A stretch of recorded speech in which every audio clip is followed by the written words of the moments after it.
It can only be attributable to human error. You're entering paranormal. He meddled in things that you people. He meddled in things. He meddled in things. Where will we go next? Just phantom from another time.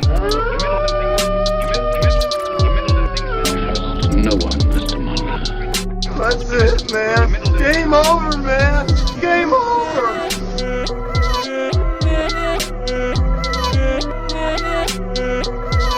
That is one big pile of shit. Hello everyone, welcome to another episode of Cryptid Campfire. Today I am joined by Jason Hewlett. Hello. Hello. So you're a paranormal investigator as well as the director and creator of a show known as We Want to Believe. You're correct. And the paranormal investigator part led to the show. But I come from a film background. Like that's kind of where my formal background. I have film training, like foundation film studies, so writing, directing, producing, editing, all that fun stuff. And then I was a professional journalist for 10 years, like mainstream newspaper journalist. So that's my other degree. So those are my two bits, and they came in really handy when I joined Vancouver Paranormal Society 3 years ago after a lifetime of interest in the paranormal. And out of that just grew this desire to kind of document what we do as paranormal investigators. Originally, it was going to be a podcast, and then it morphed into a YouTube documentary series where the whole goal was to show it like it really is, not like most ghost shows are. Right. So that's the juggling act, and the reason that happened, you've probably heard of the JoBlo movie network, JoBlo Arrow in the Head. I'm really good absolutely. friends with John Fallon, who's the Arrow. Wild. And when we were doing an investigation and going to record it for the podcast, I did a Facebook Live video just sort of talking about it. And then the next day I got a message from him saying, dude, like, why are you doing this as a podcast? Why not do it as a YouTube show and put it on our channel, JoBlo Horror Videos? And Whoa. Sounded good. So I was like, okay. Yeah. Wow. I hadn't filmed anything in 20 years. So I was just trying to figure out how to make that happen. And slowly but surely, it kind of came together that way.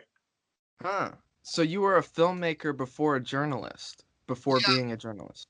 I was a filmmaker. I went to film school, a place called Vancouver Film School, which is probably best known as where Kevin Smith went to film school. Dropped out halfway through because he realized he had all he needed to make Clerks. And he went and made Clerks and had a very big career. He was like two classes ahead of me or something like that.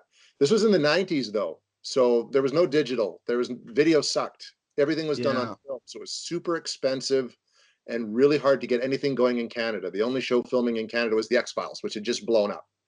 So it was at the start of that, right? But I made some short films and a documentary, and just couldn't make a go of it because everything cost you like, $8,000 for 5 minutes of film. I bet. Yeah. So, film's super expensive. It is. And there's nothing better than film for showing it. There isn't. Right. But yeah, it just didn't take. So I kind of floundered around and said, suddenly was hitting my late 20s. I'm like, I got to do something with my life. And I like to write. So I went into journalism. I did newspaper journalism for a good 10 years, focusing on crime. I was the crime reporter here in Kamloops with the Daily News. And I did that until the paper shut in 2014. Wow. Yeah. And so that's kind of where those two skill sets came from. And then it's been really cool to use them both now, though, on working on this show. Yes. And you were part of another show right before this one called From the Basement, correct? Yeah, and it's still going, and it's a pod. Well, it was a pod. It started as a podcast 10 years ago, and it was all about film. Oh, really? Because a buddy of mine and I, we'd all get together, we'd sit and watch movies, me and my friends, and then we'd yap about them afterwards for hours.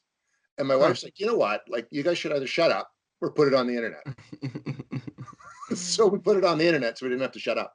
And started the podcast. We ended up on campus radio, and over the 10 years we've been doing it, it's now ended up as a primetime radio show on a Radio NL here in where I live, and it's owned by Stingray, which is like a national broadcaster in Canada.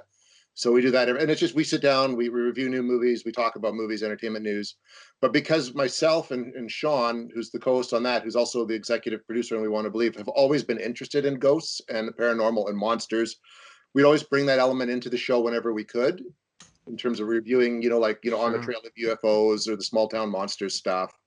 Yeah. And interviewing people like Seth Breedlove, Small Town Monsters, Shannon LeGrove, Into the Fray, all that, and trying to bring that in as much as possible.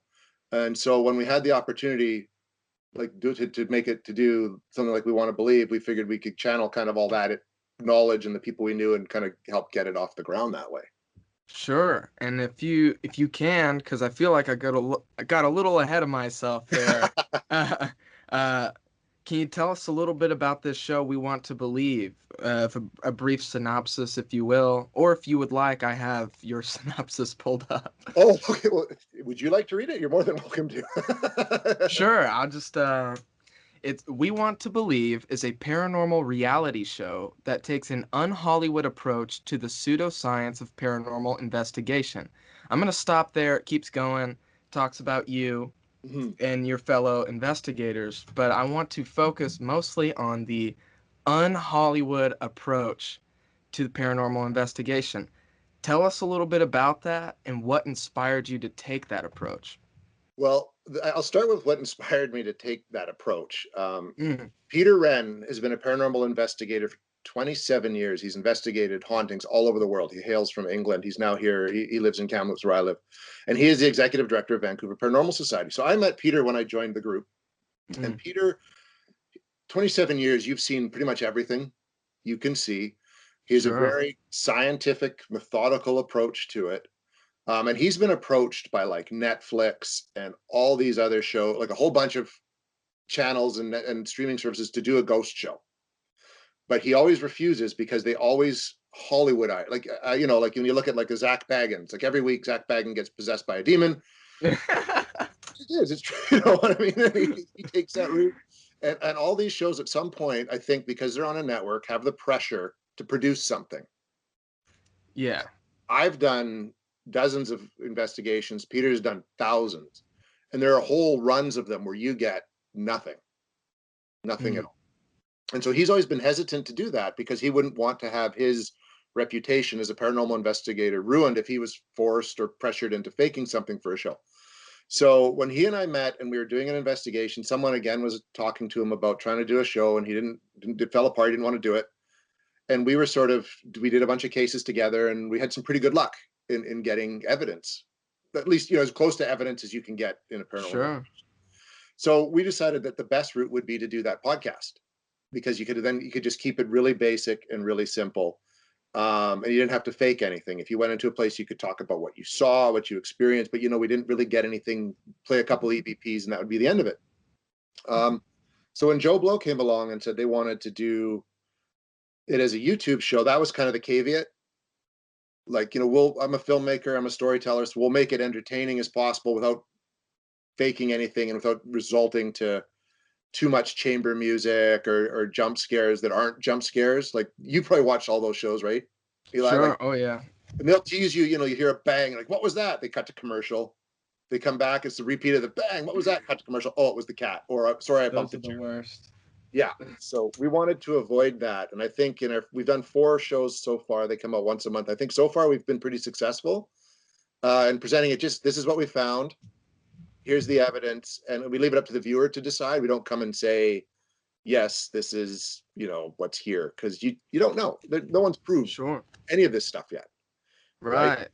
So and it looks really good. Production quality and everything looks really nice, and I do appreciate that. That's something we've talked about on the show before, is just not faking the funk when it comes to television shows like that. I mean, even look at the show Finding Bigfoot, all genuine researchers, but were kind of forced to do more entertainment style, Hollywoodizing Bigfoot searches out in the middle of woods. It's not exactly exciting, but no. And to this day they're still fighting off people who are like, it was just you guys faking it the whole time, right? Bigfoot's not real, right? And it's like, no, we think Bigfoot's real, but we were just forced to do it this way.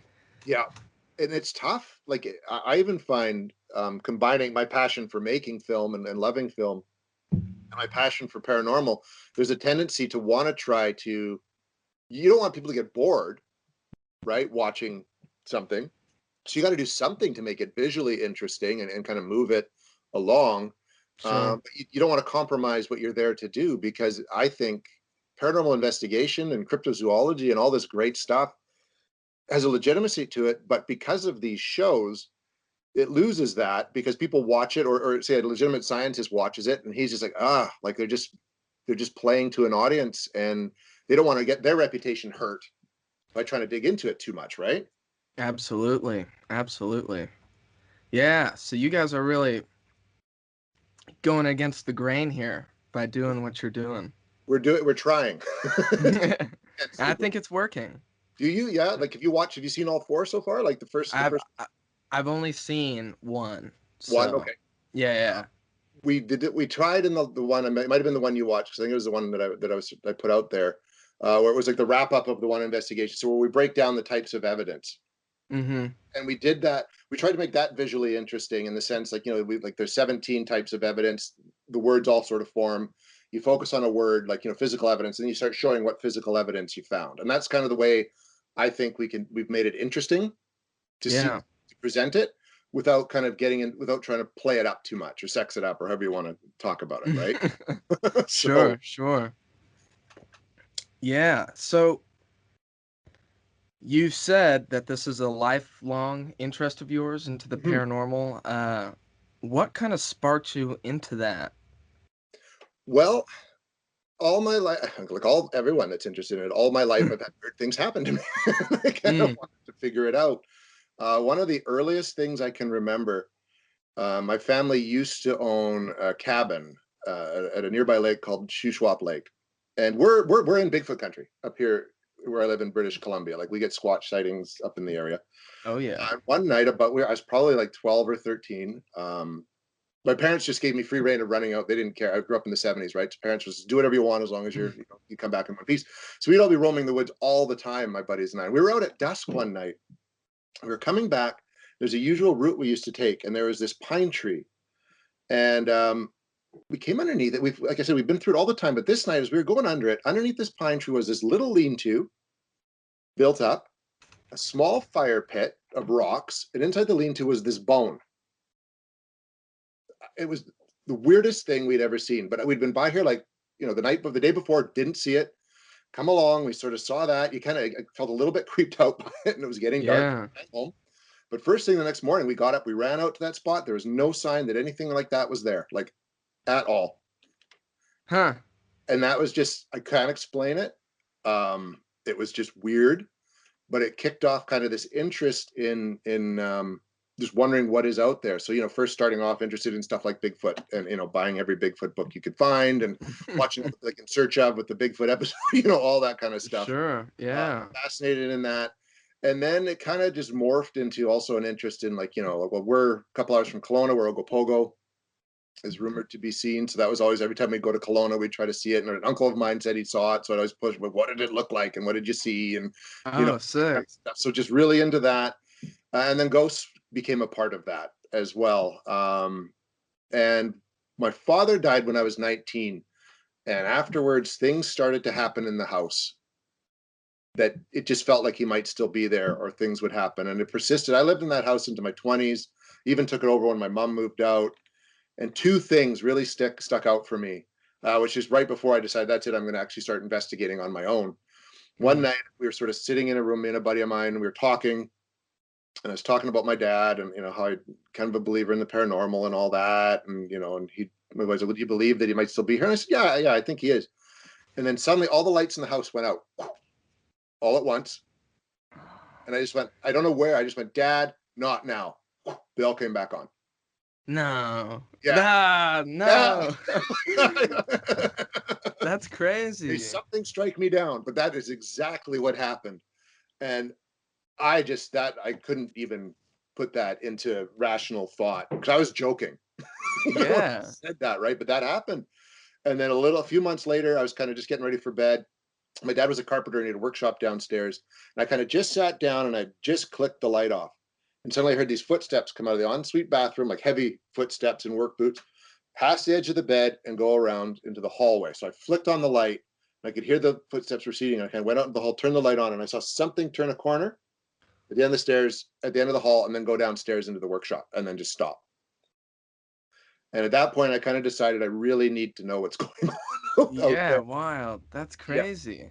And just sort of started, just going places on my own and just looking around and taking pictures and all that. And always would have things happen, like, again, at the same location at the cabin, on 2 locations. I remember intending to stay overnight and suddenly getting this feeling of intense dread that I couldn't be there anymore. Like something was there. It was not a good idea to stay. So I just pack up and leave without asking any question. But it was like this sudden, terrifying, just being terrified. All the hairs going up on the back of your neck, like something wrong was in there, or something that just was outside, and you didn't know there if it showed up. And I've read Bigfoot accounts where that's kind of everything's fine and it's great, and then everything gets really quiet, and then people just get that freaked out feeling. Yeah. So things like that would just become commonplace. The usual shadows of the corner of your eyes. And it just persisted all my life. It stopped a bit when my son was born because I didn't want to bring anything like that into the equation. Sure. And then once he got older, I started getting interested again. And then it was before Halloween 2017. I was just surfing the web looking at paranormal stuff, and Vancouver Paranormal was doing a recruitment drive. And I figured, what the hell? Then There you go. came from there, yeah. Wow. So what did you guys do? Vancouver Paranormal Society. They've been around. Peter's been in charge for like 11 years now, but they're about the oldest government registered paranormals. They're the only government registered paranormal society in Canada. They're the oldest in Western Canada. And their whole thing to people, like-minded people who are interested, who basically get called out, like someone has something going on in their house they can't explain. They reach out to Vancouver Paranormal Society.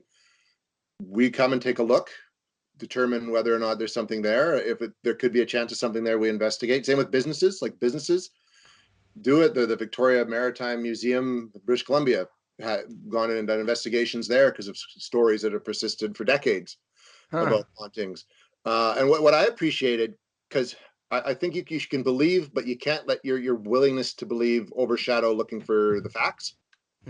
So we always try to rule out every other possibility first before really getting into an investigation, and even talking to the people, making sure they're not active drug users or alcoholics or have mental health disorders. They take a very scientific psychological approach to it, and then you go in and just sort of see what you come up with.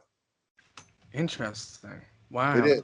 Yeah, it is. And I thought groups like that only existed in movies and television shows, but they're out there, which is that's real like cool.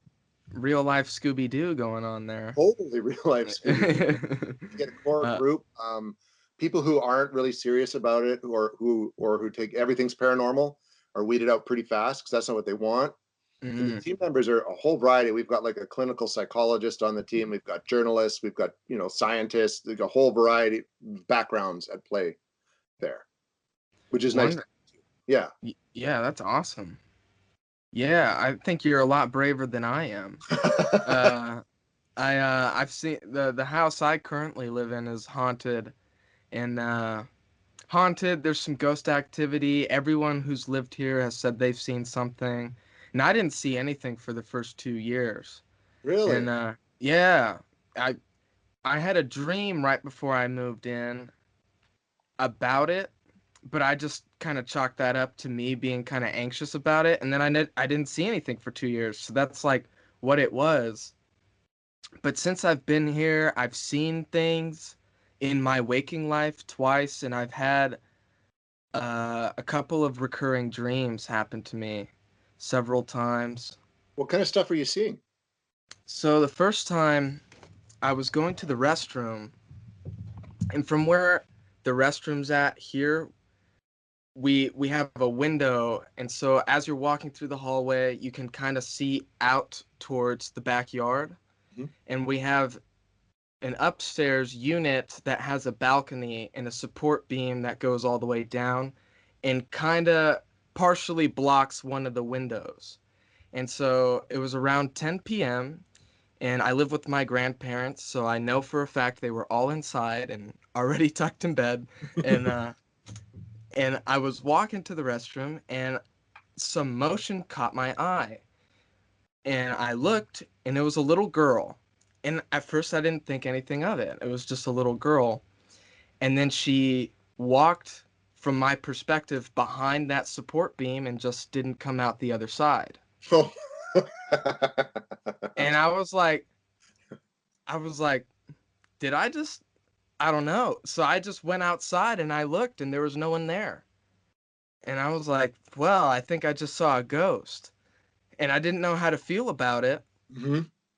And then the next time, it was a couple of weeks later, I was in my car talking to, I had a roommate at the time, and I was having a private conversation with my ex-girlfriend, and I was on the phone in my car, and from where my rear view mirror is, I can see the front of my garage. We have an outdoor garage with barn-style doors, and they're padlocked on the outside and on the inside. I mean, we live in Los Angeles. Never hurts to be too safe, right? Absolutely.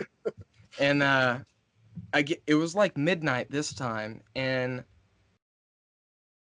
I just saw an elderly man who is not my grandfather just walk right out from those barn doors, like without the doors opening, just came right out.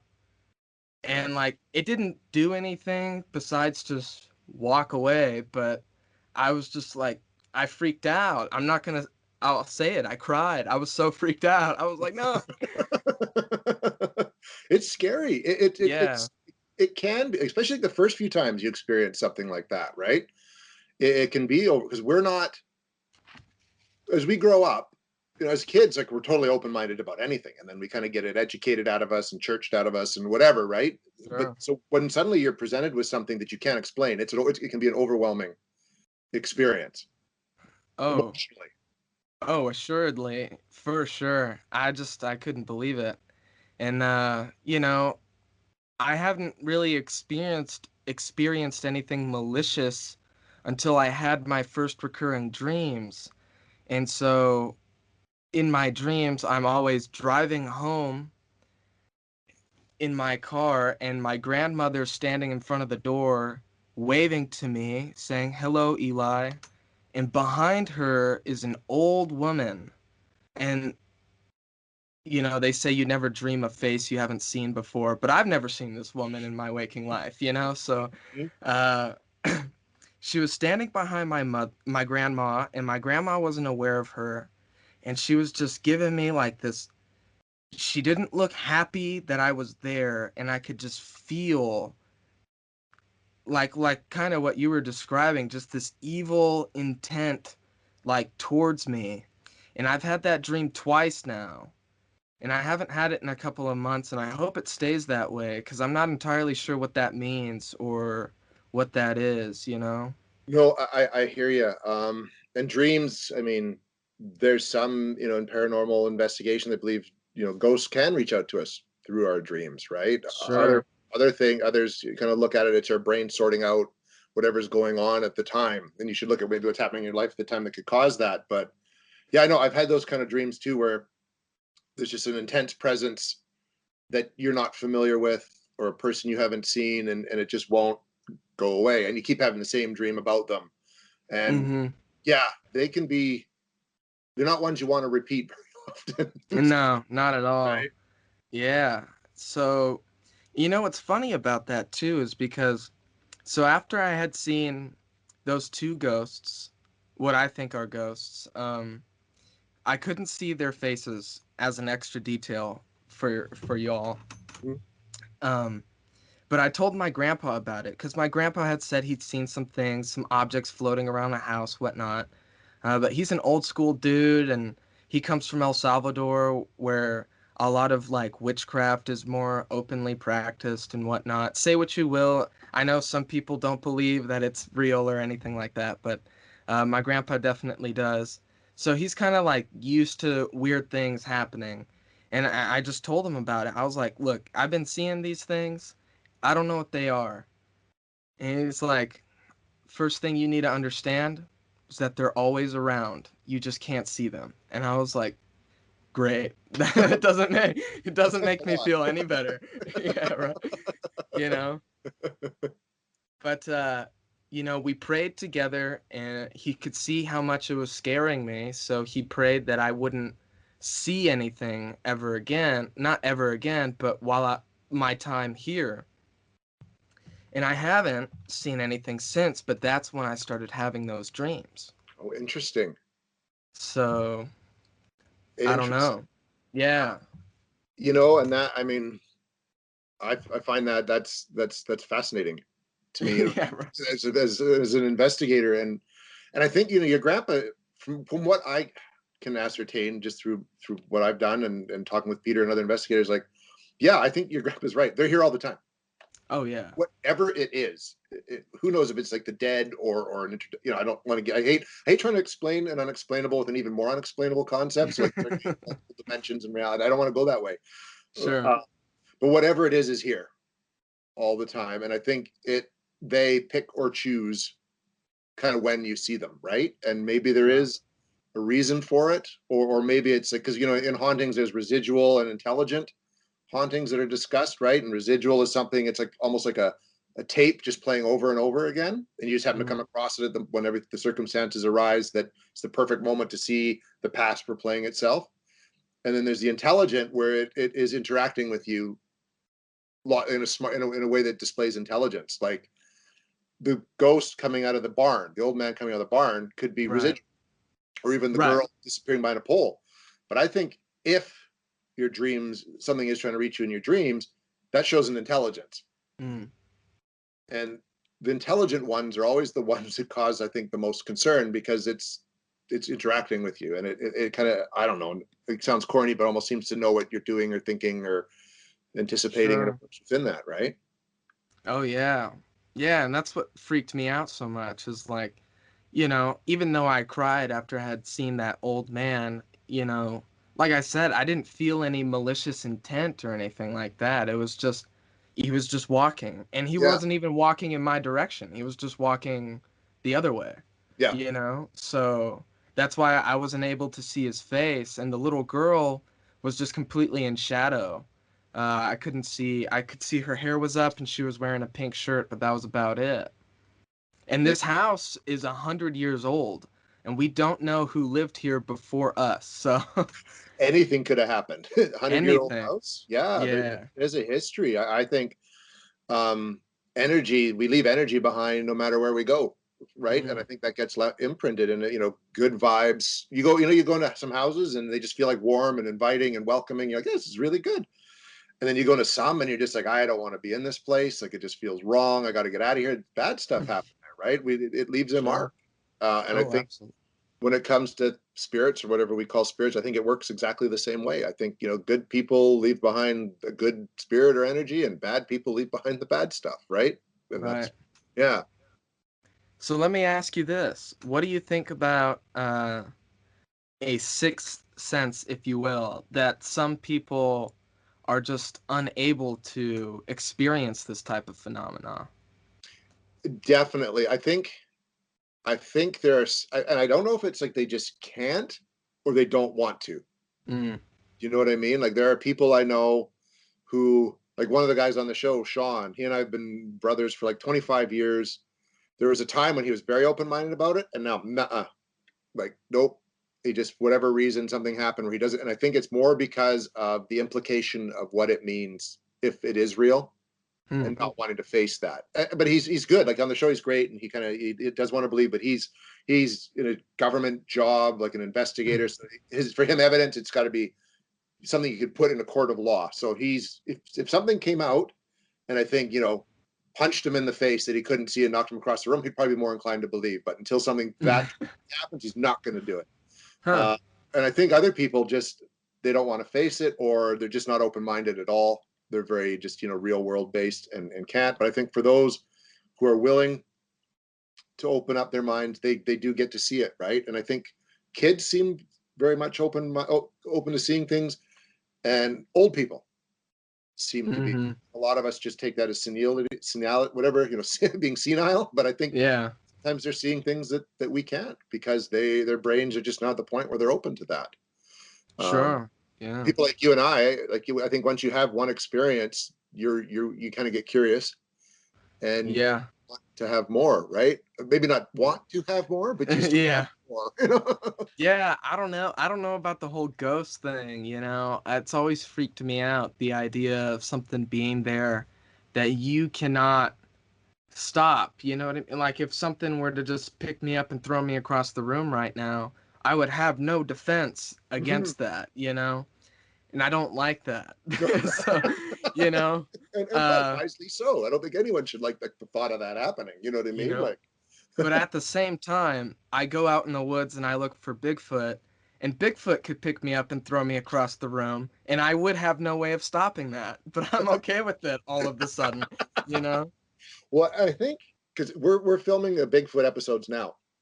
Mm. So we've done 2 Squatch hunts, and we've got a third one coming up to kind of wrap up the show. And yeah, it was very different. Like I was actually less.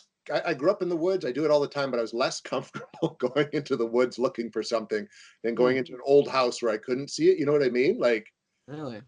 because Hmm. what would you do if this 8 foot tall thing came out? I'd probably shit my pants, for lack of a better words, and run straight the other direction. But I've seen spirits, and I'm just kind of like, cool, you know.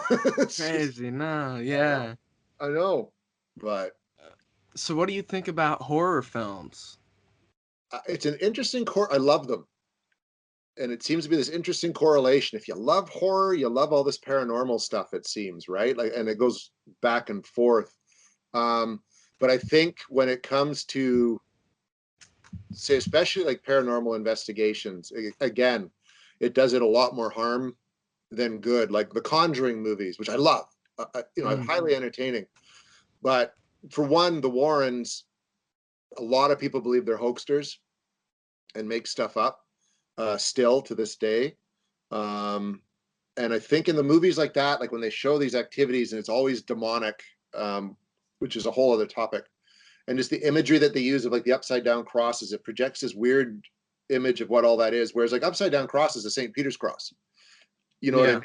It's there's nothing evil or demonic about it. It's Yeah. it's an easy thing to display on film, so that creates these wrong impressions. And when these movies come along that say based on a true story, but anyone who's got any common sense knows a movie that says that's still like 80% bullshit. Anyways, it does something. You know what I mean? It just, I think it hurts the field in a serious way, but they're entertaining.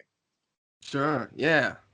No, yeah, I did notice that a lot of horror films do rely on specifically Christian symbolism to kind of, like you said, demonic. It's always a demon or the devil Yeah, or a prince or a duke of hell or yeah, something like that. yeah. You know, it's like, okay.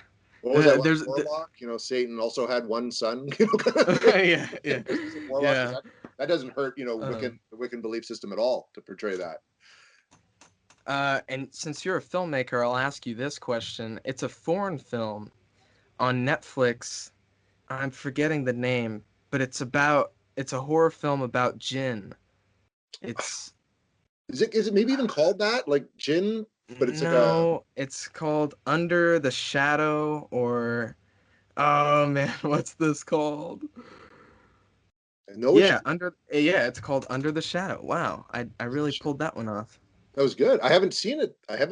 But I've seen it on there in the recommend. Yeah, Just haven't watched it yet.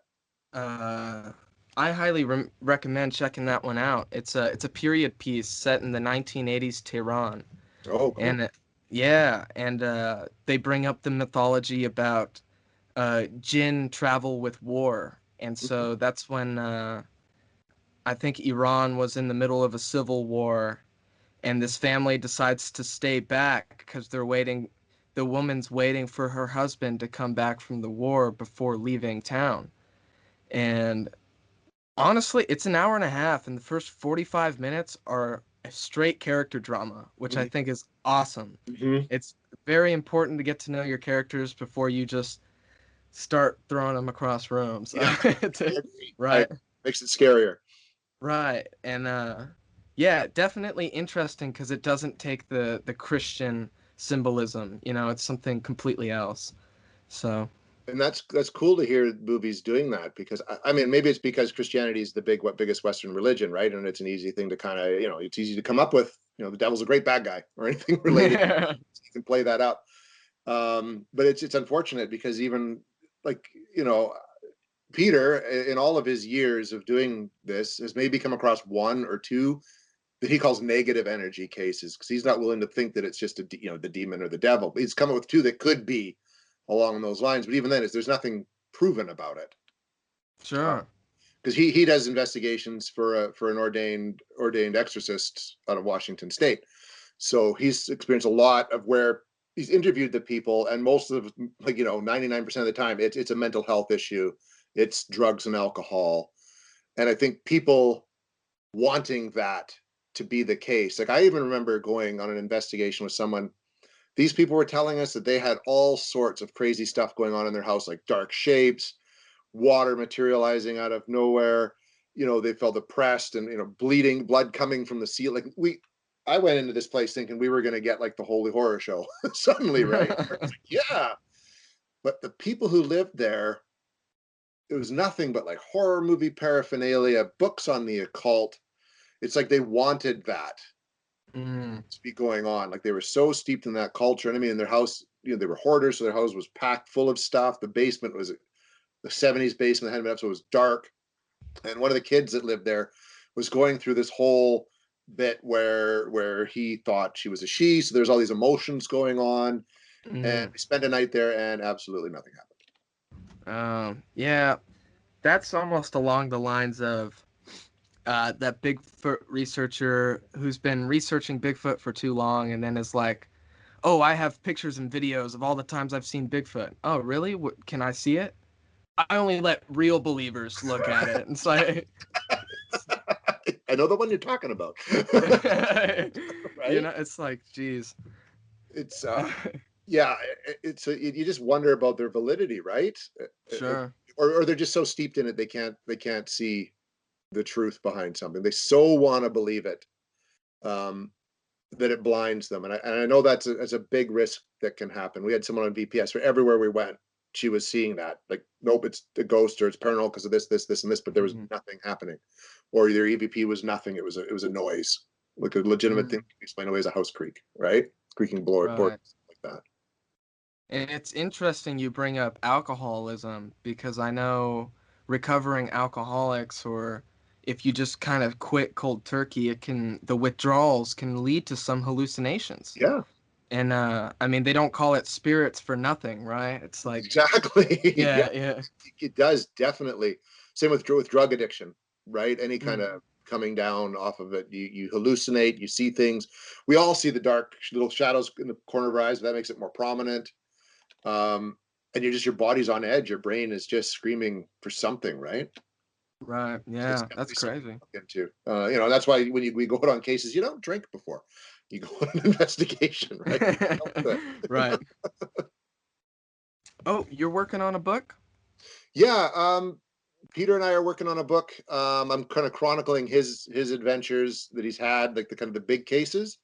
So we're just coming to the final little bit of writing that, and we have interest in publishing Beyond the Fray Publishing that's interested in it.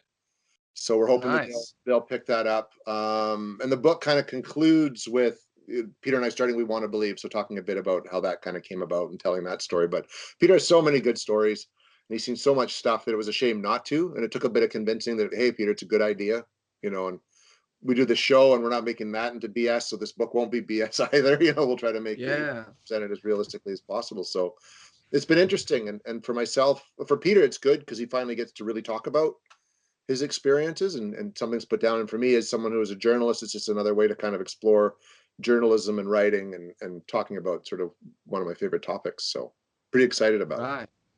And this whole show is just kind of a blend of everything that you love, huh?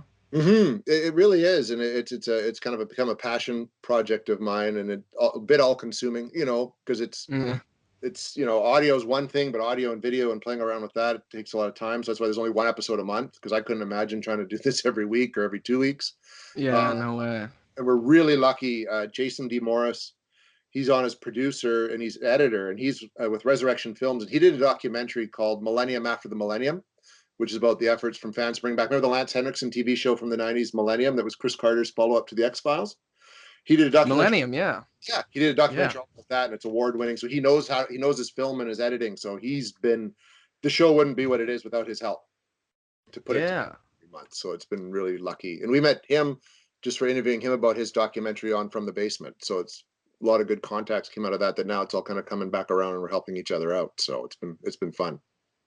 Yeah, Chris Carter, right? He started the X-Files. It's funny, I went to the same school, the same film school he went to, Long Beach State. Yeah, California State University, Long Beach, which is funny enough, the same one that Spielberg went to and dropped out of. It sounds like a familiar trend to people who make movies, right? Like, right. So let me ask you something, Eli, where did your interest come into cryptozoology? How did all that start for you?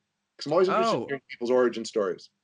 Yeah, so, I couldn't tell you the first time I saw the Patterson Gimlin film, or the first time I saw the infamous surgeon's photograph of Loch Ness Monster. It's just honestly feels like something that's just been something I'd known about.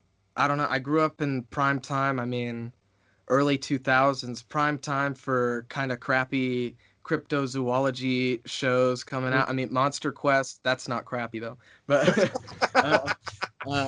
Monster Quest was coming out. I kind of missed In Search of up until recently. That's when I started watching it. But so I've always been into Bigfoot and Loch Ness and Mothman and stuff like that. And I've had periods of my life where I've really just went in and I was researching them and reading books about them. And then other times I would just kind of get disinterested and forget about it for a few years. And then it happened again. I got the bug and I was like, I need to look at Bigfoot stuff. And I had, for the first time in my life, I was working at a movie theater and I had some friends who were also interested in Bigfoot and stuff. And I was like, why don't we just start a podcast and talk? So that way I can justify this unreasonable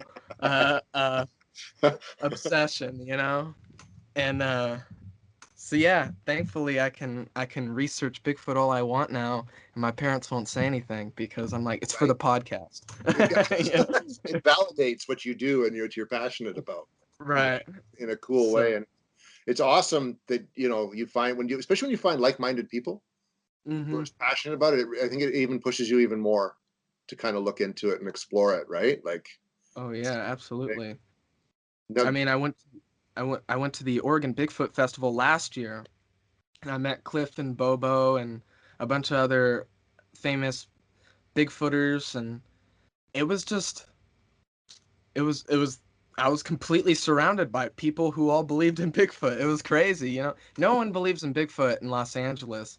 No one even thinks about Bigfoot in Los Angeles. I mean, we live in a desert, so there are no Bigfoots around, So it's like so cool to me that there's a community of people, and that was the biggest bummer of this year. I was planning on going to the Mothman Festival and to CryptidCon, and it was all canceled due to COVID-19. I mean, obviously, I want everyone to be safe more than I want to be around Bigfooters, but it's definitely, there's no other feeling like it, No, I hear you. And that was always too, but building up, I was in the process of getting my passport because, I wanted to go to like the Crypticon, and stuff like that, especially with the show coming along and just to get out there and interact with people. Yeah. And even in terms of doing investigations, like our first run of episodes, the Demon Jar, was only supposed to be 2 or 3 parter. But because COVID hit right after we finished principal photography, we didn't know, and we had a release date coming up for the show. We didn't know when we'd be able to get back out again, so we just kind of milked it. You know what I mean? So yeah. I don't think it got off to as strong a start until like episode 4. Now that we're putting together the barn, like we hit our stride. But I think it really hurt because we couldn't go out and do pickups. We couldn't even go and do investigations anywhere for like months, right? To get in even as paranormal, because we couldn't leave our houses, or our yards really, except to go get groceries, and that was about it. Sure. Well, how long are you trying to get these episodes? I see that they're roughly about 10 minutes right now. Are you Yeah, trying to get? that was the cutoff. We sort of decided no less than 8, no more than 9.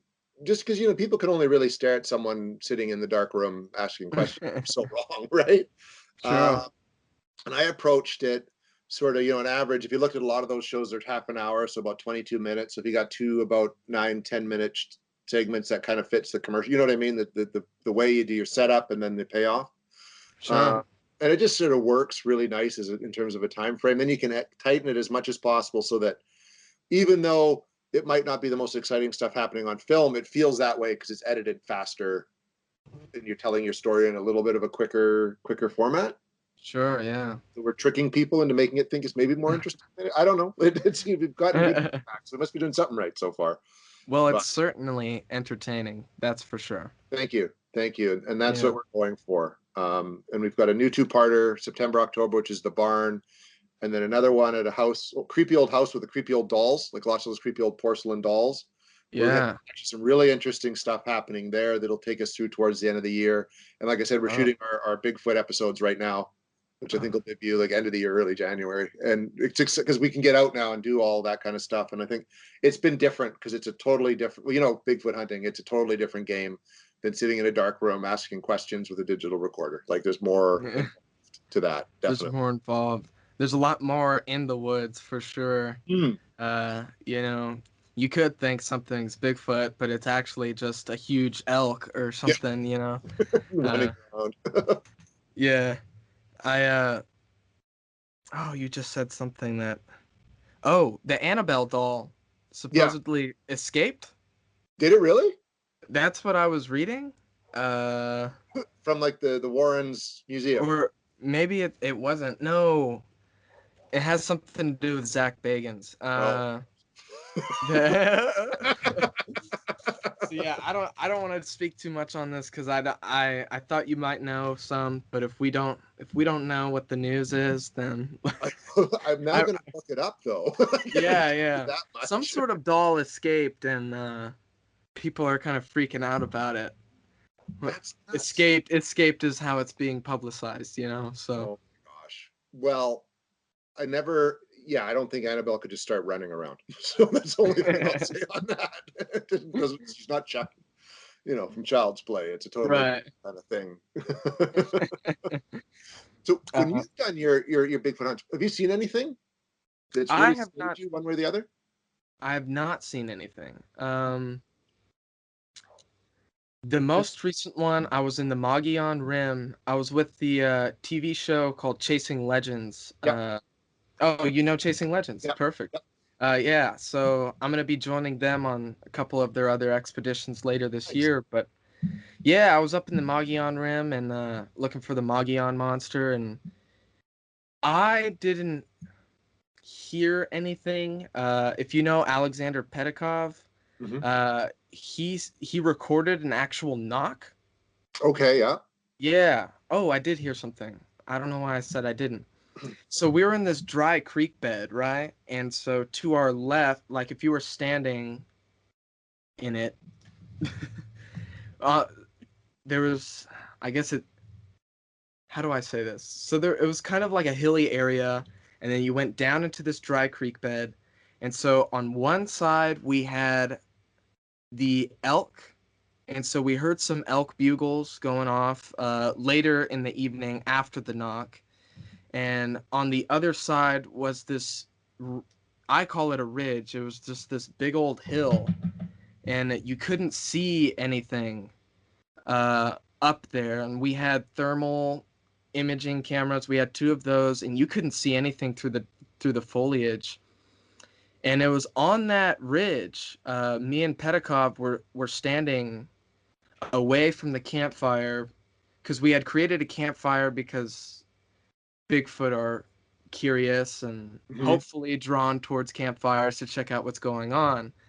And so we were standing away from the campfire towards this ridge, and I heard something walking along the top of the ridge. But like I said, we couldn't see anything through the therm. And who's to say it's not an elk, you know? Mhm. That was about the closest thing I've heard. I was in Mount Hood, Oregon last year after the Oregon Bigfoot Festival with my father at this place called Lost Creek. And we Okay. were, yeah, it's really tucked away in there. You don't have any cell reception whatsoever, so you're just there. And it was like a Tuesday night, and there was no other campers. It was just me and my dad. And we just started hearing these howls that started off like a dog, but just kind of ended in a scream type noise. Like, I straight up thought it was a dog each time it started, but then it just ended like so not like a dog. And I'll throw this out there. I'm not trying to flex or anything.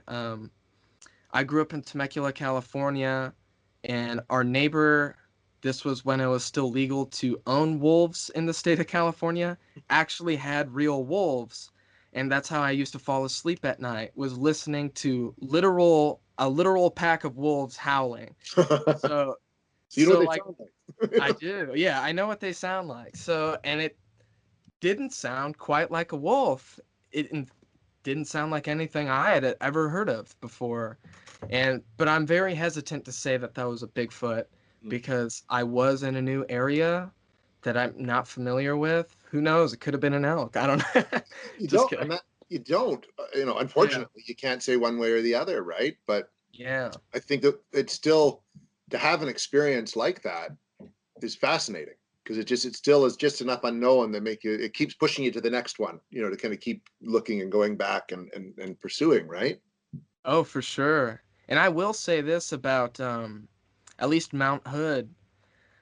The forest in the Pacific Northwest in general, the forest is really dense. Mhm. It is not like what people think of when you say the forest. I mean, they're quite literal rainforests, and they're just as dense and thick. I mean, something could be standing 50 feet away from you, and you would have no idea just because you can't see it, you It, know? absolutely, and that happens here in BC too. The forests get that dense, right? Like the Sure, place, yeah. one of our Squatch hunts, it was like, 50 kilometers up this logging road into the middle of nowhere to this lake, and it was, yeah, once you parked your truck and you kind of got off and you got your gear and you hiked, within like, 5 minutes, everything was gone. You're just in the middle of the woods being swarmed by flies and mosquitoes and who knows. And then you can't see more than a few feet in front of you with any confidence. Right. Yeah. So that was, I mean, I grew up in a desert. You can see everywhere for miles on end, you know. Different So experience in the for woods. sure, yeah. Uh, as is a custom for everyone who comes on this show, I ask you, what are your top 5 favorite monsters? These can be monsters from literature, movies, Mm. anything. And this is a very loose definition of the term monster. So, Top 5 favorite monsters. and not in any particular order either. Okay, Yeah. just the 5 that pop into the brain when asked Yeah. the question. Well, I mean, Ogopogo. I love the aquatic monsters. I mean, I live 2 hours from Lake Okanagan. Every time, like I say, I got to go down there and take a look and stuff. So yeah, definitely Ogopogo. Loch Ness Monster is another one. And one of the most exciting moments of my life was on a tour of England in '95. We went to Loch Ness, and it was just to be able to see the castle and stand on the shores and look out over it was awesome. Oh, awesome. Bigfoot. We live in Bigfoot country. Had those Yeah. crazy experiences in the woods. Yeah, Bigfoot's definitely one of them. Um, I'm a Mothman fan, even though I've never been to Point Pleasant. And I've read Keel's book. Ah, Love the book. Love how there's more classic. to Mothman than just a monster. Do you know what I Yeah. mean? It's all the ultra humanoids and UFO sightings and all that. Definitely a big fan of Mothman. And then as a last one, like I guess, even though I haven't done a lot of looking into him, but like Champ, like Lake Champlain is another one that pops up. Yeah. Monster searches, I think, is interesting. There's something, I don't know. There's something about the water that changes the game completely when it comes to monsters. It's even harder to go searching for a monster on the Oh wall. yes. Like, you know, what do you do? And I'm not brave enough to go down in a cage in Loch Ness with a camera to see something, because I don't want to. I'm preparing for a search for Champ with Chasing Legends here shortly. Awesome. Well, Yes. let me know when to watch that, because I would want to check that out. Or Sometime next year is when we're gonna get that first season out. So, yeah, there's lots of crazy COVID regulations we have to deal with right now, though. well, So, yeah, we've read, even on our show, we keep our crew small. You know what I mean? And it's a homegrown indie effort. We can't go any bigger than that because there's too many people and too much risk. But dude, that's super exciting to do that. Yeah, I think so, and I get to go to Lake Champlain. I've never been, so get to check it out. Isn't it interesting when you start to do something like, let's just sit down and do a podcast, where that can lead you, right? Like, do you ever think when you guys sat down to do the first one that you'd be going on to Lake Champlain to look for Champ? Not in a million years.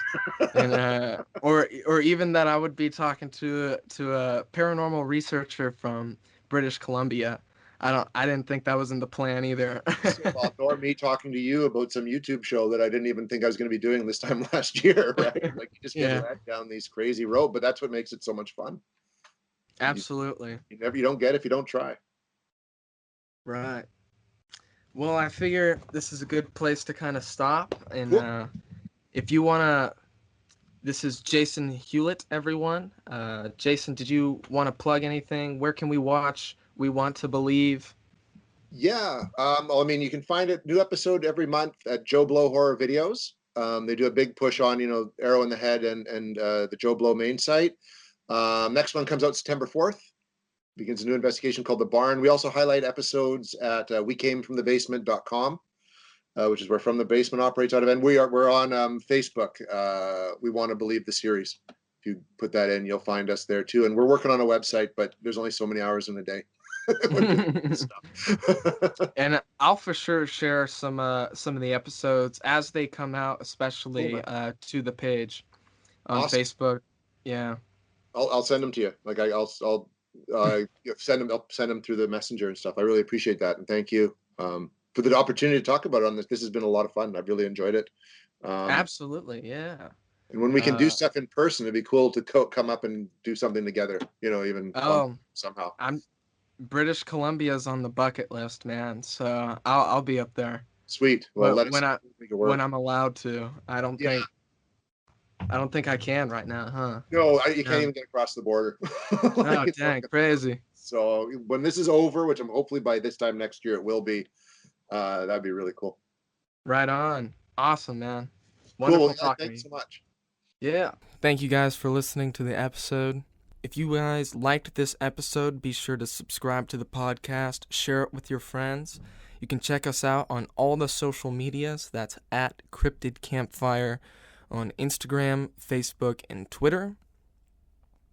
We also have a Patreon for exclusive episodes. If you guys want to get extra cryptid content, join our Patreon for $5 a month. You get at least 2 exclusive episodes every month, along with an exclusive wallpaper drawn by our very own Alex Daikaiju. In addition, and I think that covers it. Check out Small Town Monsters if you guys haven't, and I'll see you guys next time with some brand new smacking episodes. Peace.